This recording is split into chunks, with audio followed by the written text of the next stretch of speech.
Thank you. Good morning. As the senior bureau official in the Bureau of Personnel, it is my honor to welcome you, especially our retirees, back home into this building. Thanks for being here.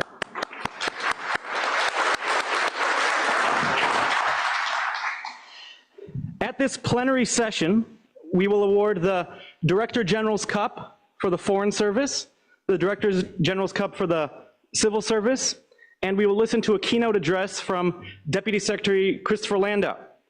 And, as I'm sure you all know from your direct experience, it's not entirely predictable what time World Affairs will allow the Deputy Secretary to come down and join us. So I thank you in advance for your patience with the program, and I look forward to, celebrating Foreign Affairs Day together with you. But first, some thanks are in order. Hold on, thirsty. Anyway, above all, we thank the men and women whose names are inscribed on the memorial plaque. These are colleagues who gave their lives in circumstances distinctive to the Foreign Service. After his keynote address here today, Deputy Secretary Christopher Landau will lay a wreath at the memorial plaque, which today, for the first time in the 60-year history of Foreign Affairs Day, features the USAID wall standing side by side with the traditional memorial plaque. So you will all get to see it on the live stream, but I hope that you all have a chance to visit the C Street Library and see the USAID wall and the memorial plaque in person. We also thank the American Foreign Service Association and its president, Tom Yasgardi, who will join us join the Deputy Secretary at the wreath-laying ceremony. All year round, AFSA maintains the memorial plaques along with a virtual memorial plaque online. And I'm always happy to work with AFSA to conduct the research that we need to make sure that the virtual memorial plaque is complete and that it contains the best possible record we have of our Foreign Service officers, our colleagues at sister agencies that have given their lives in circumstances distinctive to the Foreign Service. Hopefully, we will proceed onward with this mission and that you all will be able to keep AFSA informed of any opportunities that you see from your knowledge of this institution and its history to make sure that we have a complete record honoring the people that gave the full measure of the full measure of devotion. One thing I invite us to think about today as we come into our nation's capital is that the memorial plaques are literally the northern point of our nation's moral compass. If you draw this moral compass, it starts here in this building with these memorial plaques, and it goes south in a straight line to the Vietnam Veterans Memorial, to the Lincoln Memorial, and to the Korean War Veterans Memorial. And then it goes east to the World War II Memorial. And then it goes west to Arlington National Cemetery. So on behalf of the entire workforce here at the Department of State and at our sister agencies, and in the words of President Lincoln, from these honored dead, we take increased devotion to that cause for which they gave the last full measure of devotion. The diplomatic mission of the United States of America. Thanks for honoring our colleagues today.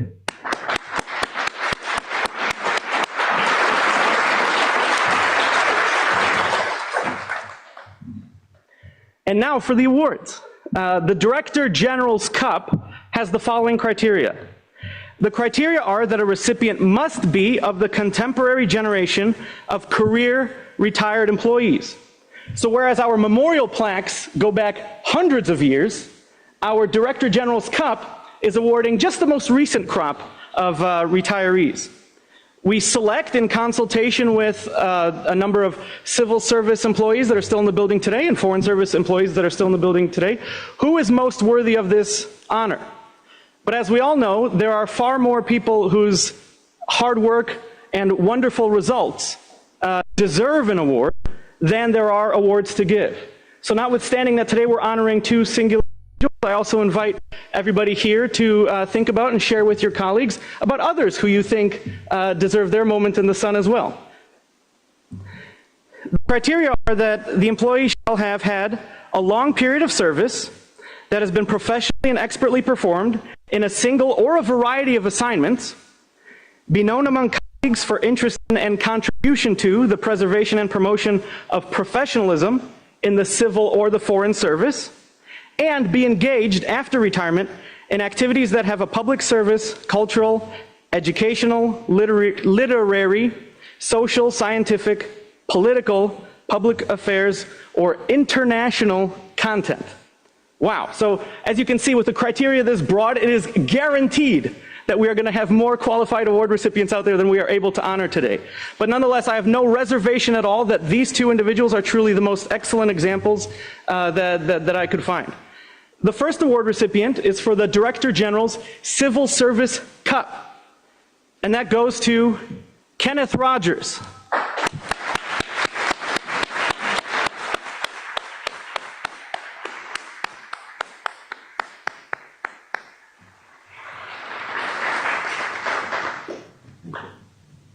We do one handshake like this, right? Yeah. And then we receive the award for you.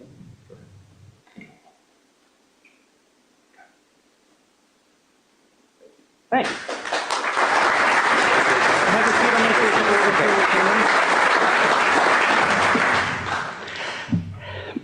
I have about 2 minutes to introduce Ken. If I told you what he did professionally, then I'd use up even more time than I'm permitted. So instead, I will just give you some of the direct quotes that we received from Ken's colleagues about his impact at the department. And by the way, this required a lot of translation from department speak to English. For instance, DT, IRM, NDU, CIC, CIO, all these terms I have tried to break down and make understandable to people who aren't even members of this community as we are. So, I first met Ken in 1992. He was a contractor, but before long, he was hired by the department as a civil servant. Ken worked in the office of the Chief Information Officer, and over his long and storied career, he did some remarkable things for the department, from getting us past Y2K to helping National Defense University set up the College of Information and Cyberspace. Ken is one of those unsung hidden heroes whose fingerprints are left on every computer key we punch each day. I'm told, from another person, I'm told Ken was the first one in the department to institute professional training for information resource management personnel. The training was for project management and program management, and he opened it up for personnel outside of information resource management too. There are a number of senior managers in the department who now have professional certifications because of the professional training programs that Ken instituted in information resource management. All the other professional training programs the department currently offers to employees are there because Ken blazed the trail about a decade before all the rest of them. And finally, I really enjoyed working with Ken. He is a strategic thinker who was passionate about his work with diplomatic technology and about the department. There were many brainstorming sessions and late-night data calls that magically turned into perfectly presentable paper by daylight. Somehow, we squeaked across the finish line, time and again. I don't miss the stressful deadlines, but I do miss working with Ken, and I miss Ken's leadership.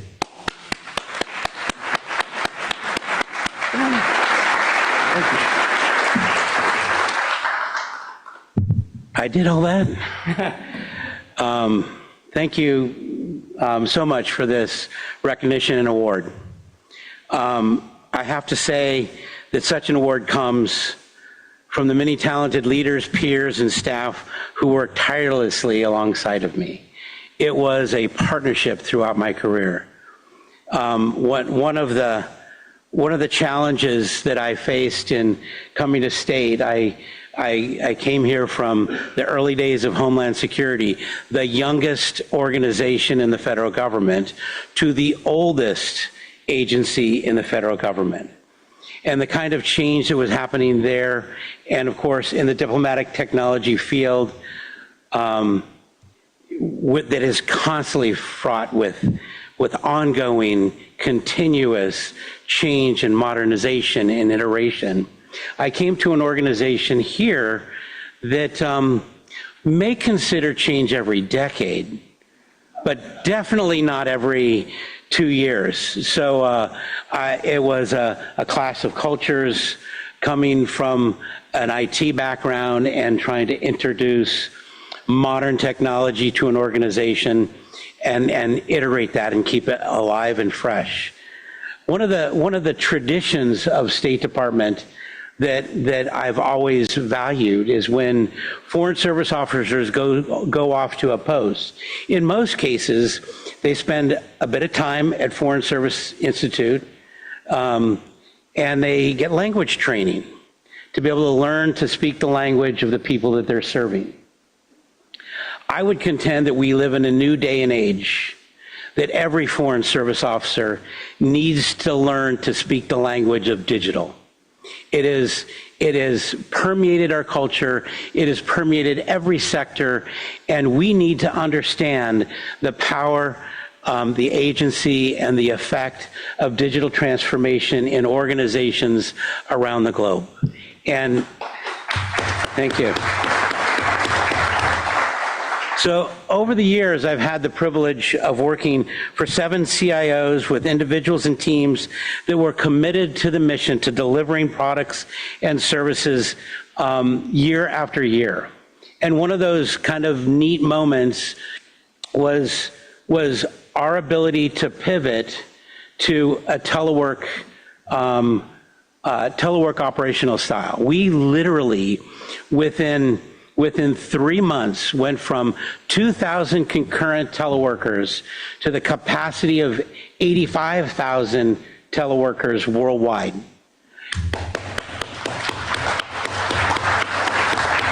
And that doesn't just give us the opportunity for telework. It allows us to communicate anywhere, anytime, to be connected to the mission that we're here to deliver. And that capability is with us today. The State Department is filled. I had the opportunity to spend a couple years on an assignment at the National Defense University to stand up the College of Information and Cyberspace, teach courses there, create a permanent vice chancellor position that we now have someone sitting in over there. But State Department is an organization that's filled with talented and knowledgeable professionals, and most of whom, and particularly on the civil service side, that are in the trenches ensuring that the services are delivered excellently. I want to give an example, a shout out to my budget team at DT. Year after year, they delivered 99.9% of committed and obligated funds every single year. And that's no small feat when our budget has grown. DT's budget grew to, when I retired, $1.3 billion a year. That's moving a lot of money correctly, accurately to deliver the services we have. Not only that, they did that while paying invoices on time 99.9% of the time. We honored the Prompt Payment Act and we delivered that.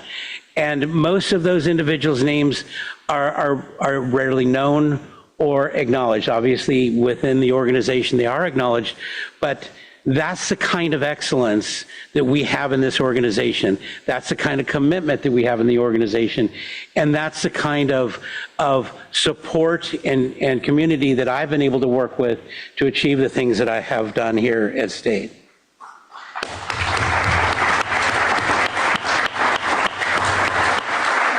So as I mentioned, State Department is cautious when it comes to change.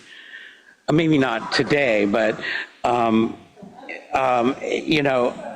but so as I came in gung-ho, ready to move in this technology and that and make this change and that change, I realized I better figure out how to operate in this organization. And there were a number of leaders that came alongside of me that helped me to succeed. And I want to just mention a few. Obviously, don't have the time to go through the whole list, but there are a few that I want to mention. Doug Pitkin, his strategic planning and performance and budget team has evolved over the years, and we've been in the trenches more times than I care to remember in order to build a defensible budget for IT to make sure the department had the technology it needed to execute the mission. And I am very grateful for him and his team. I also, when I first started here at State Department, my first CIO was Susan Swart. Susan Swart was a courageous leader. She took the risks necessary to introduce game-changing organization and procurement strategies that helped IRM move with the times and get the industry partnerships that we needed here to do the work that we have done. I also want to mention Karen Mumau. Karen Mumau, I worked for her as a deputy CIO and then as an interim CIO, a talented individual who is tenaciously mission focused. She is not in it for her. She has always been in it for the mission, always putting the mission first. And she also always held me to high expectations, but trusted me and my team to deliver on those high expectations. And I appreciate her leadership in walking through that. Finally, I want to mention Al Bowden. He's our current Deputy CIO for cybersecurity. He's the guy that constantly strives to get to yes securely. A very difficult task in these day and age. But Al is a friend and a professional whose advice kept me grounded in the good times and the challenging times.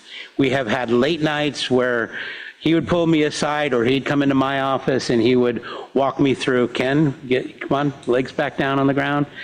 And I really appreciate that professional advice and guidance. I could go on, but unfortunately time doesn't permit. As I said before, the department is filled with extraordinary professionals, exceptional talent, and those that are committed to this absolutely essential mission. And view it as second to none, making it a privilege for me to serve here. And with that said, I thank you for this award and recognition.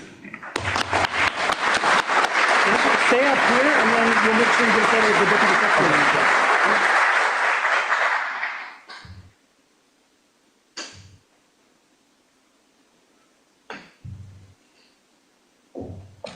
You may already know this, but subject to appropriations, we have language incentive pay for certain computer programming languages, right? And that's something that I hope that we can increase the distribution of post haste, or tout de suite, as some people like to say.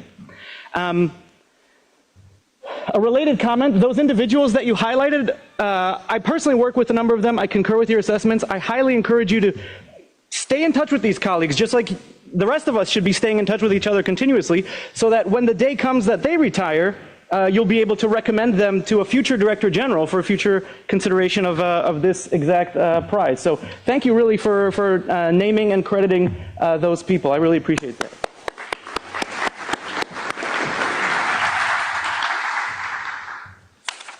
Our second award is the Director General. I will say a few words about Phil, and then he'll come up and receive the award.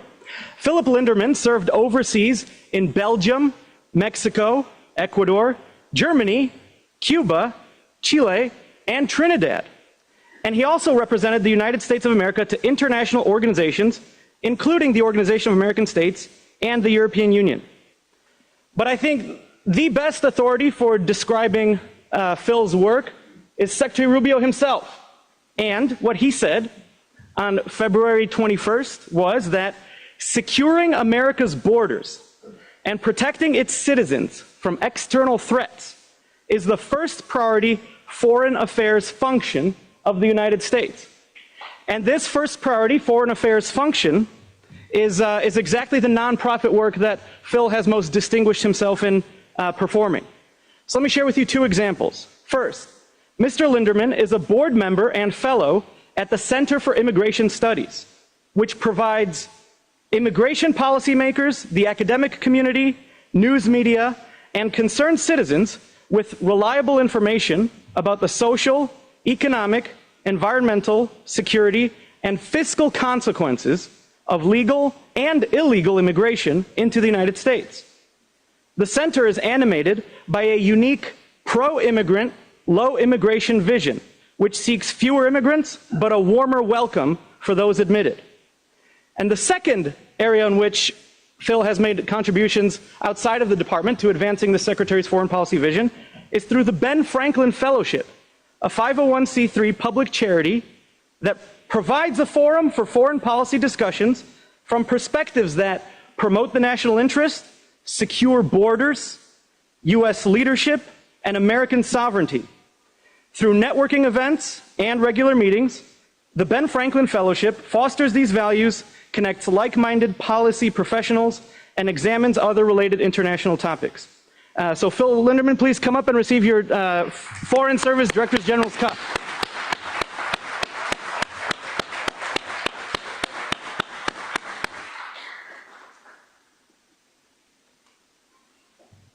Can we get a photo with our State Magazine expert, Luis? Oh, shaking. Yeah, there you go. Thank you.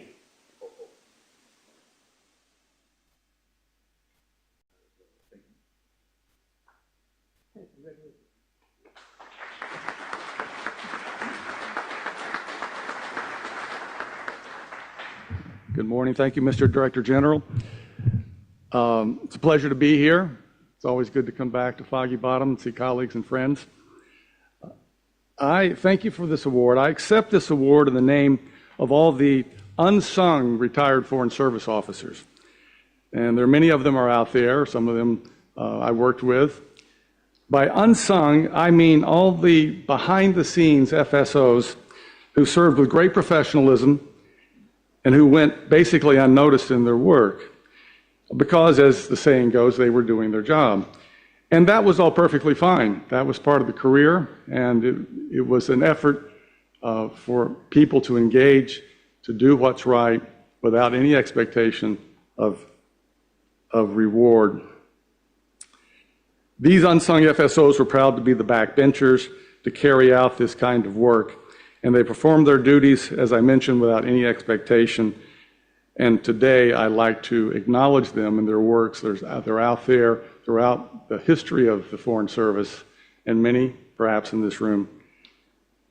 The career itself was always the reward, taking part in the challenges, the excitement, and the privilege, the great privilege of representing our country to people abroad. Whether you were serving in a high-profile diplomatic mission in Western Europe or in a forgotten posting in an obscure geographic location, it was always a special opportunity to be a representative of the United States of America, to stand for our great values, the Constitution, and to serve the President's foreign policy agenda. Retirement, it also gives me a certain freedom of expression. And I'm also accepting this award in the name of the overlooked Foreign Service officer, or the forgotten Foreign Service officer.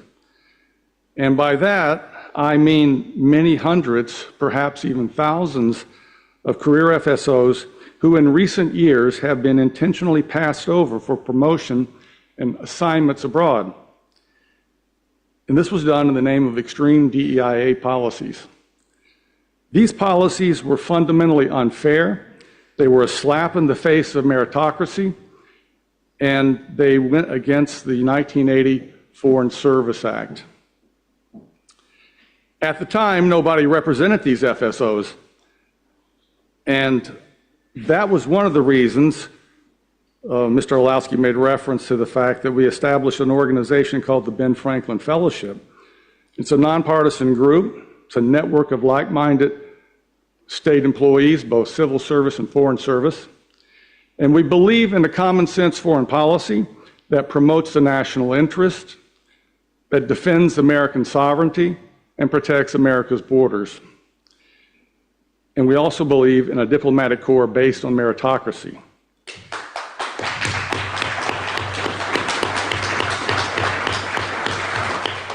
The State Department happily is now in a new era, and we urge all like-minded FSOs and civil service employees who are interested in our organization to check us out. And today, in conclusion, let us all together celebrate American diplomacy, the great privilege, no matter what your job might be, the great privilege to represent our country abroad. Thank you very much.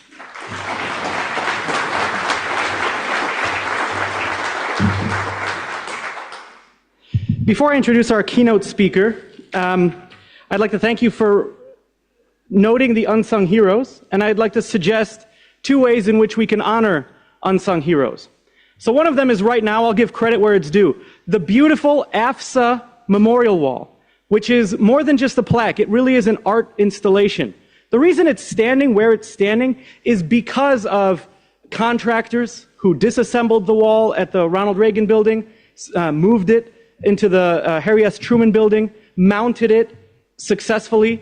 It's thanks also to our administration bureau, senior bureau official Rudy Strom, and to the whole team in A Bureau, which makes this building function and brings us such wonderful displays that, again, honor those who gave all to the diplomatic foreign service. And so we have to give them credit. And how do you give them credit, right? One way you can credit the names and the men and women on the memorial plaque is by visiting the plaque, reading the locations. I recommend some fascinating observations to you. For example, we have a number of Foreign Service officers who gave their lives in a foreign country known as the Republic of Texas. They're honored there because the U.S. had a mission in this foreign country before that country became one of the states of the Union. And that's a fascinating story that you can see just by visiting us in the lobby. But if you visit AFSA's website to review the virtual memorial wall, then you will see biographical stories and the circumstances under which our colleagues did give their lives and did earn their place on the memorial plaques. So you get those additional stories, photographs, and details about our USAID plaque names, about our Foreign Service plaque names, both from the State Department and its sister agencies. And so without further ado, I'd like to introduce you all to our keynote speaker. Deputy Secretary Christopher Landau is one of you. Last year, he probably expected to be here today as an audience member rather than as a keynote speaker. Ambassador Landau served as the United States ambassador to Mexico, and he retired from the Foreign Service at the conclusion of the first Trump administration. But President Trump called Ambassador Landau back into public service by appointing him as our Deputy Secretary of State. Yet today would be a homecoming for Deputy Secretary Landau, even without his diplomatic career. Because Christopher Landau was born as an EFM in the Foreign Service. Chris's father, George Landau, was the United States ambassador to Paraguay, Chile, and Venezuela. Deputy Secretary Landau says, "I was born in Madrid, grew up in Asunción, Santiago, and Caracas, and I truly believe my international upbringing was one of the most precious gifts my parents could have given me." And on March 25th, on the Deputy Secretary's first day back at the State Department, he said, "My recent tenure as ambassador to Mexico was the best job I've ever had. And it was a real joy, after more than 30 years, to find myself back among my tribe, the civil and foreign service officers, the locally employed staff, the eligible family members, who all together embody the best of American diplomacy every single day. For now, this son of the Foreign Service is happy to be home. So without further ado, welcome home Deputy Secretary Christopher Landau."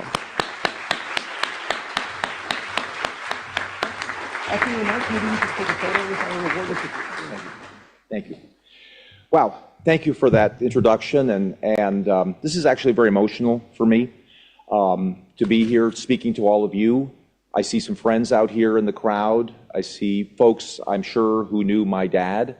So it is true that I do feel like this is a homecoming of sorts for me. I used to run down these hallways on Saturday mornings when my dad would come into work. They haven't changed at all, the same, bright floors and the white fluorescent lights. It's a little bit like an out-of-body experience.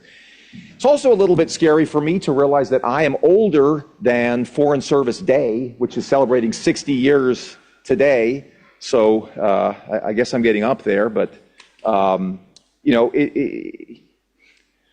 it's interesting. I guess I grew up a McCoy, and now I come back a Hatfield as a Foreign Service kid, and now I'm here as a political appointee. I like to think I try to bridge those two tribes, and I like to think that the differences between those tribes are not irreconcilable. Frankly, it's very sad to me to see that we're in a day and age when at a commemorative event like this, tensions rise to the point when people are storming out of the room. That hurts me.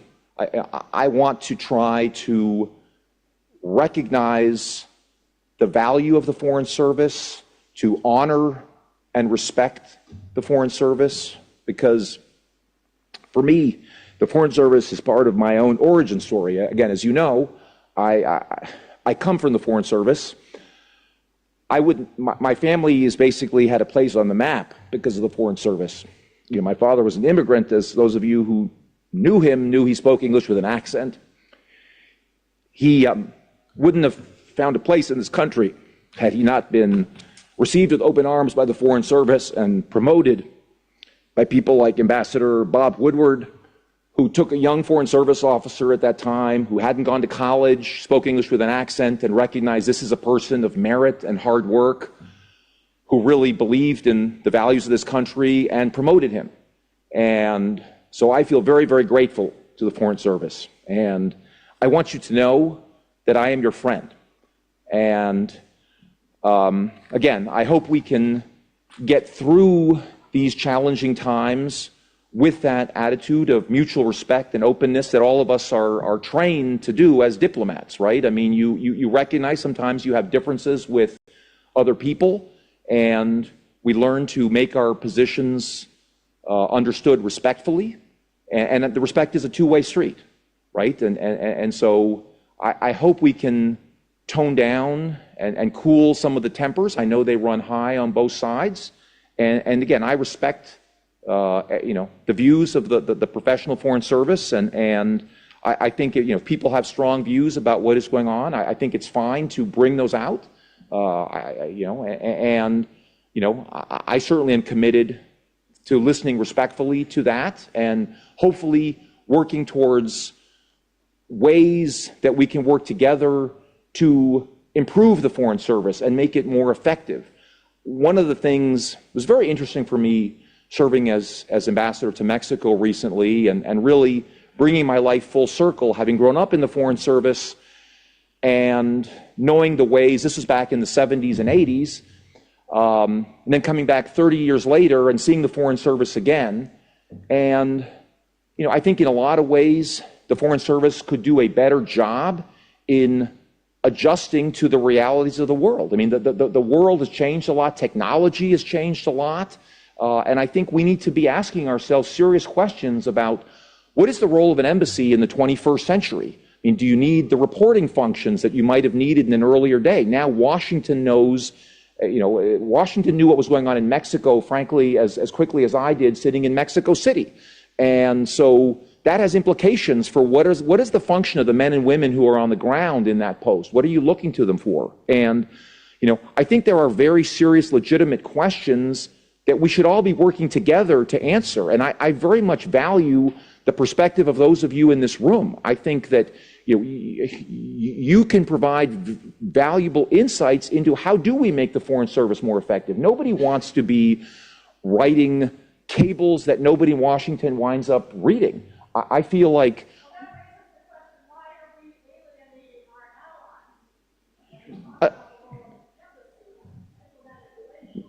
ma'am, I respect your point of view, and again, I think there are substantive policy questions. Obviously, the president is obviously setting the tone of foreign policy for the United States. He is the chief executive of our government. Under our Constitution, we have an executive branch.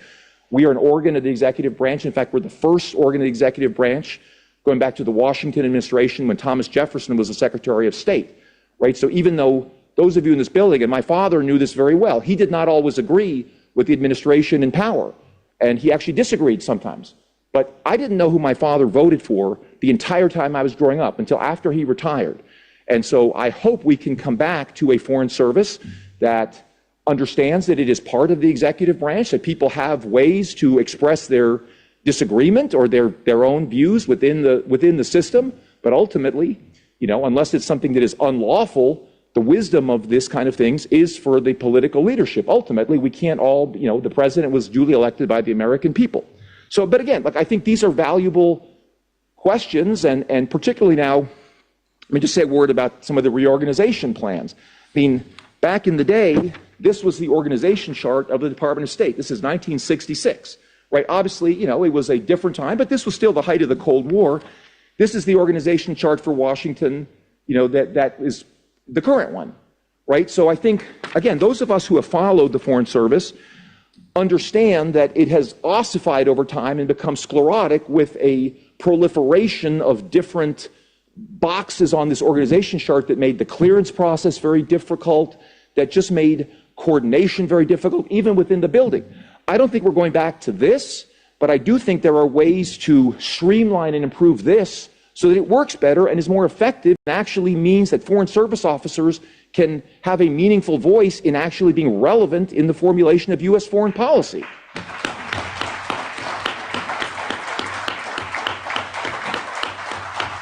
It means a lot to me to get at least one little bit of applause. Like I appreciate that, because I mean, at least we're talking to each other, and again, I hope we can find this kind of common ground, that the current system is not optimal, and I hope we don't find a situation where the professional Foreign Service kind of digs in its heels and says we are going to defend the status quo at all costs, and everything that is any change is bad, bad, bad. I don't think that's in the interest of the Foreign Service. I think there are some things that those of you who have seen it out there realize, yes, this could be changed for the better. And I certainly am all ears in looking for other perspectives. I have the humility to understand that I didn't spend my career doing this, but I respect the views of those of you who are there.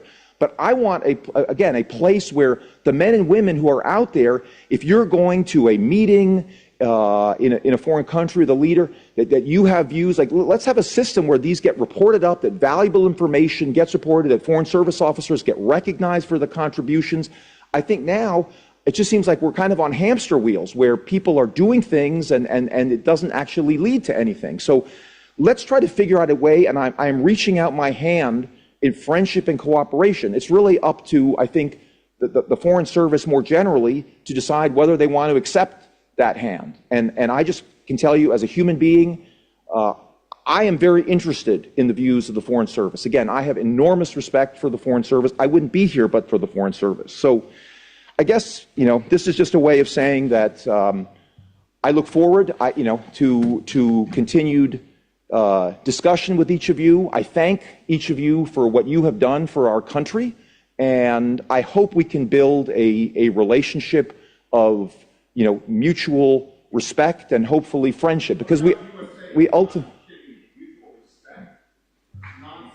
Oh, well, again, the president has decided USAID. When I was growing up, USAID started in the 1960s, 1961 to be exact, as an instrument to advance U.S. national policy interests at the height of the Cold War. And the policies were very much aligned. The view was that some countries are so severely underdeveloped that they were ripe for communism and takeovers by elements that are hostile to the U.S. So when I was growing up in Paraguay in the mid-'70s, more than half our mission was USAID. Most of my friends at the American School of Asuncion had parents working for USAID. I believe in that development mission. Listen, you may not want to listen. That's fine. Again, I'm just giving you my perspective. You asked a question. I'm trying to give you a respectful answer.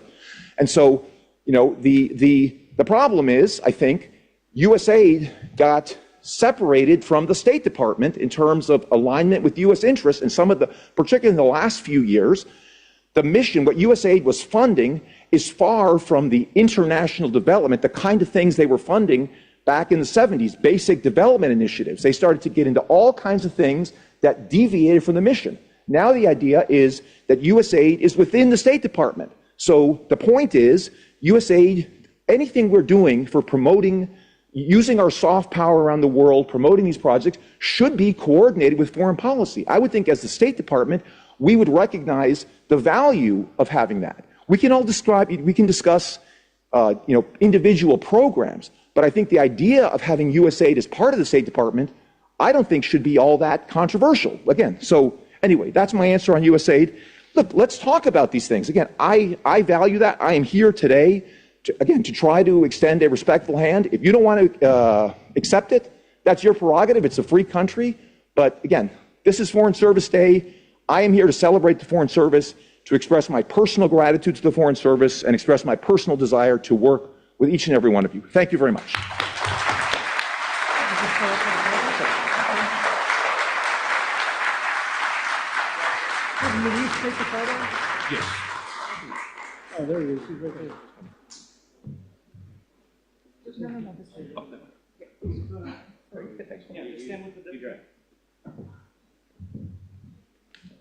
Luis? You tell us where to stand, sir. All right, yeah.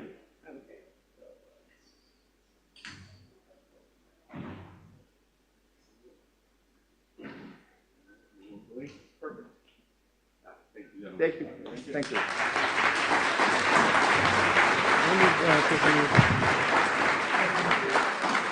Thank you all. The Deputy Secretary will now join the AFSA President at the memorial wall for the wreath laying. You ought to be able to see it on the live stream here. And afterwards, our Principal Deputy Assistant Secretary for the Bureau of Personnel, Rob Pyatt, will deliver closing remarks. So thank you again for coming, and happy Foreign Affairs Day.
Good morning.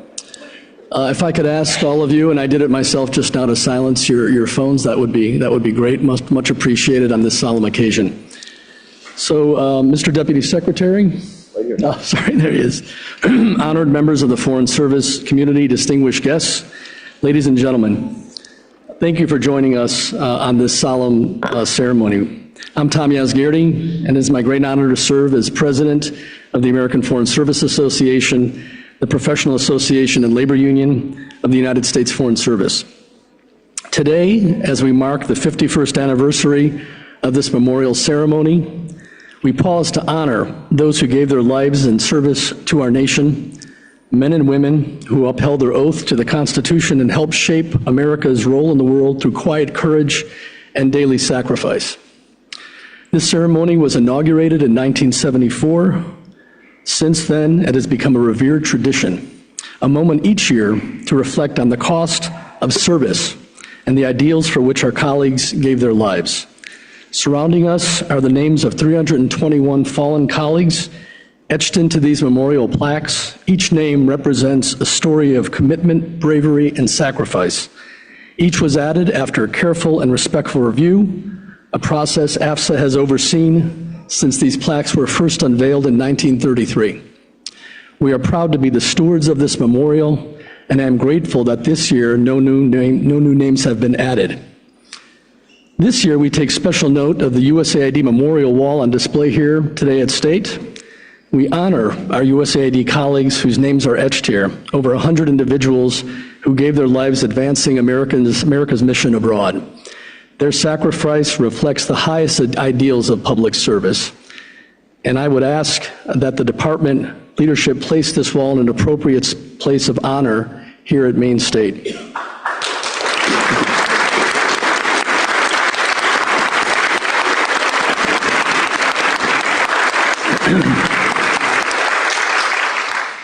Thank you.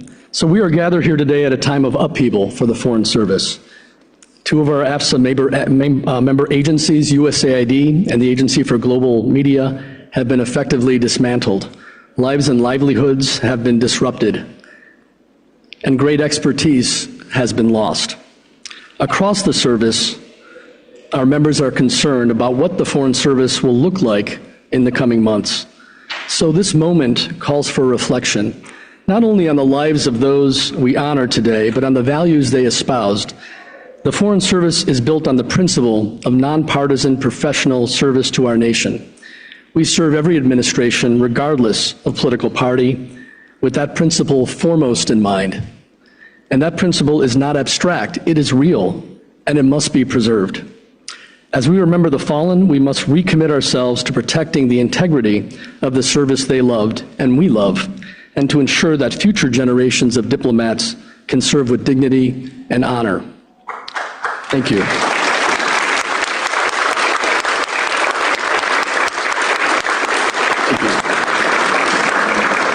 We are joined today by Deputy Secretary of State Christopher Landau, who I know cares deeply about our service. His presence here underscores the significance of this ceremony and the enduring importance of honoring those who gave their lives in service to our country. We recognize his participation as a sign of respect for our fallen colleagues. To all who have gathered here today, again, I thank you. Your presence speaks to the strength of our Foreign Service family and to the profound impact of a life dedicated to diplomacy and peace. As we honor their legacy, let us reaffirm our shared commitment to the principles they upheld and to building a world where diplomacy triumphs over discord and peace prevails over conflict.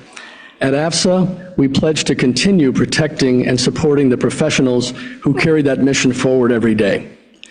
May their sacrifices never be forgotten, and may their legacy continue to inspire future generations of diplomats and development professionals to serve with honor, courage, and an enduring sense of public duty. I now ask that everyone in the audience please stand as the United States Armed Services Color Guard presents the colors. Color, forward, one.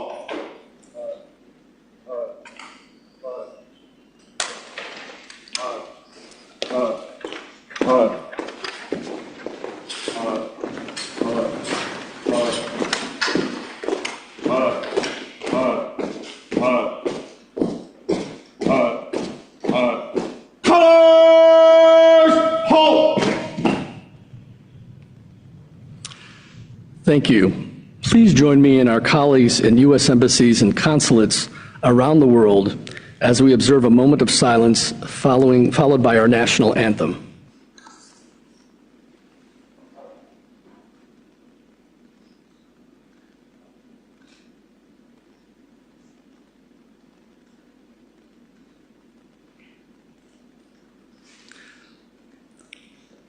Please remain standing for our national anthem. Colors, present, on!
Right shoulder, on! Thank you. Finally, I ask that you all remain standing while the United States Armed Services Color Guard retires the colors. Colors turn, march!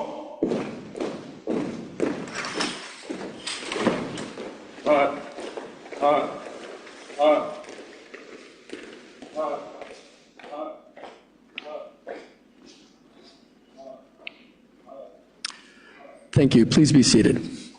I now invite Deputy Secretary of State Landau to the podium.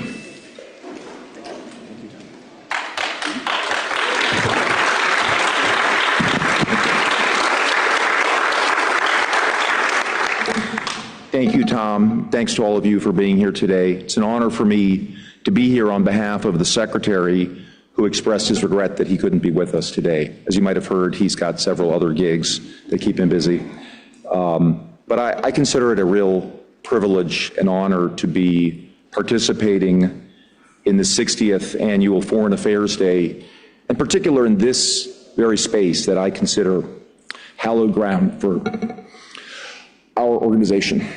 Because today is a day, and this is a particularly appropriate place, to pay our deepest respects to those who've died in service to our country. I used to come into this building, as I just mentioned a moment ago, starting in the late 1960s when my father was the country director for Spain and Portugal for 6 years, from 1966 to 1972. And he'd bring me in on Saturdays, and I would walk in these doors right here, and these flags made a huge impression on me. I think that actually sparked my love of flags, which continues to this day. And I have flags outside my house. Find this to be one of the most incredible places. There's a lot more flags now than there were in the late 60s when I was a boy. I always like to go through. I think I still can recognize most of them. But I think these plaques behind us also caught my attention when I was a boy. And just the way in which members of our government, working for different agencies, the Department of State, the U.S. Information Agency back in the day, USAID, some of whom gave their lives for our country. And that is something that I think those of us who remain have a duty to continue to remember and pay respects for. One of the wonderful things about having been ambassador to Mexico is learning their traditions about Day of the Dead. And in Mexico, they say that you are not really gone as long as someone actually still remembers you. And I think it is fitting and appropriate that those of us who work in this building and who are loved ones of those who work in this building continue to recognize that we are all part of one family, and that we remember these names who are on these walls. They're not just names, they are human beings who had families, loved ones. Some of you may be the families and loved ones. I remember very vividly when we were living in Paraguay in 1973, and Ambassador Cleo Noel in Khartoum, Sudan, was assassinated. And that made a very big impression on me as a boy, thinking that, wow, that could happen to my father. And, I think I just had an understanding, as I'm sure those of you who've been out in the field know, that you do take risks in the service of your country. And those risks are very real. These are not people that are, again, just abstract things. They're people that those of us who are here in this audience worked with or loved or both. And again, I feel like this is one of the most solemn but important aspects of my job, to pay tribute to those names that are on this wall. When I came back in this job recently, I was somewhat surprised that these are the plaques I remember in the middle with the kind of faded writing. I didn't understand why there were so many new names, and I gather that AFSA actually hired an archivist who kind of dug deeper into the records and found more people who had given their life for our country, some of them going back to the 19th century. And again, I think that is fitting and appropriate that we make sure to honor everyone. So again, I think this is just one of the most important things that we do, and I feel a sense of reverence every time I walk by these plaques. It's something that you really never get used to just walking by, because every time I remember that these are the men and women who have really paid the ultimate sacrifice. Today, we are here to bring in to the State Department the USAID people who've given their lives, these more names, people who deserve our respect and our thanks for their sacrifice for our country. And I think it's fitting that they're here alongside their State Department and USAID colleagues, because we all work together in foreign missions. Again, when I was growing up in Asunción in the 70s, I'd say about half the mission was USAID. And many of my closest friends that I grew up with, their parents worked for USAID. So I think that is a mission that we respect, and we brought many great things for our country. And again, I just want to recognize the sacrifice, the commitment, and the professionalism of this work on behalf of the American people. And again, I realize today many of you who are here served with people whose names may be here, and I just think it's very appropriate to recognize them. Let me just take one moment to recognize the people who will never make it to this wall, our local staff, contractors, and family members. Again, anybody who's worked in an embassy recognizes the importance of the locally employed staff, who really do form the backbone or the institutional memory of our missions abroad. And I certainly hold them in extremely high regard, and I'm sure I'm seeing some nods here that many of you in the audience agree with me on that. So again, we are all part of the same family. And again, I think this is kind of a time for a family to come together at this particular ceremony to render tribute to fallen members of our family. Fortunately, I'm told that no new names will be added to these wall plaques, to the State Department wall plaques this year, but unfortunately, 3 colleagues will be added to this USAID memorial wall in the near future. And let me just assure you, Tom, I will make sure with every breath in my body that this plaque gets put in a place of honor and distinction in this State Department building. We will look to, it's obviously large, but we will make sure that happens.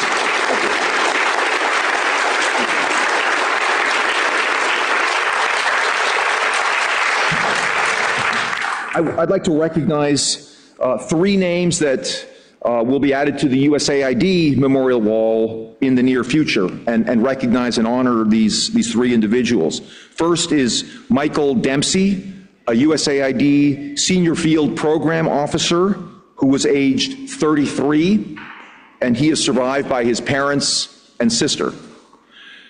There's Jacob Tukey, I see a sign for him right here, God bless you, age 50, who served as a democracy and governance officer in the West Bank Gaza mission and had been with USAID for 24 years.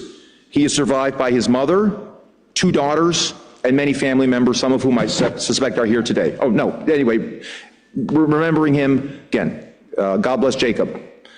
And third, Edward Wynant, a USAID Foreign Service engineering officer, age 54, who was survived by a wife and a young daughter. So at this time, we will lay a wreath at this memorial wall as a tribute to these fallen colleagues, but also to all of these fallen colleagues. By this act, we will honor the sacrifices and names on the wall and remember everyone who dedicated even a part of their lives to this important service to the American people. So thank you. With that, let's present the wreath.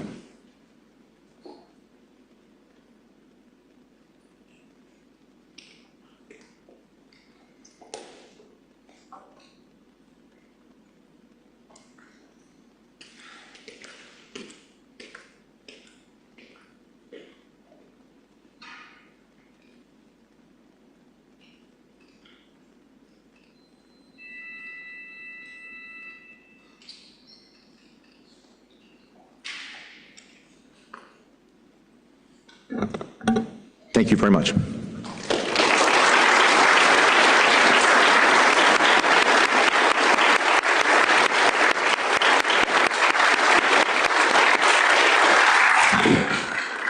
Thank you so much, Mr. Deputy Secretary, for those remarks. We appreciate your attendance here today and your respect for our fallen colleagues. Let me express my heartfelt thanks to everyone who was able to join us here today, both in person and virtually. EFSA and I appreciate your taking the time to honor our colleagues and join us on this day. Thank you. This concludes today's ceremony.